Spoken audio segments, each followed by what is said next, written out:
این دوقلوها سال 1954 از دنیا رفتن و سال 1958 دوباره به دنیا اومدن. این داستان دوقلوهای پالاک هست. جان و فلورانس پالاک پدر و مادر ژاکلین و جوان 6 ساله بودن. یه روز اونا یه تصادف دلخراش کردن. فلورانس و جان از این تصادف جون سالم به در بردن، اما متاسفانه ژاکلین و جوان توی تصادف فوت کردن. جان و فلورانس از خدا خواستن که بهشون یه بچه دیگه بده. سال 1958 اونا دوباره صاحب فرزند شدن. صاحب 2 دختر دوقلو که اسمشون رو جیلیان و جنیفر گذاشتن. مدتی بعد از به دنیا آمدن دخترها، جان و فلورانس متوجه علامت‌های مادرزادی خیلی عجیبی روی دختراشون شدن. یه علامت شبیه جای زخم روی صورتشون، دقیقاً شبیه همون زخمی که روی صورت دوقلوهای فوت کردهشون توی تصادف ایجاد شده بود. وقتی دختراشون بزرگتر شدن و تونستن صحبت کنن، اونا جزئیات خیلی عجیبی را از زندگی 2 خواهر قبلیشون به خاطر می آوردن.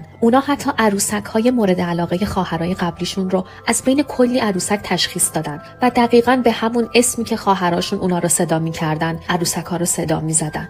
اما از همه اینا عجیبتر این بود که هر دوی اونا اون تصادف وحشتناک رو با جزئیات به خاطر می آوردن و به خاطر همین هم یه فوبیای خیلی شدید و عجیب نسبت به سوار شدن به ماشین داشتن.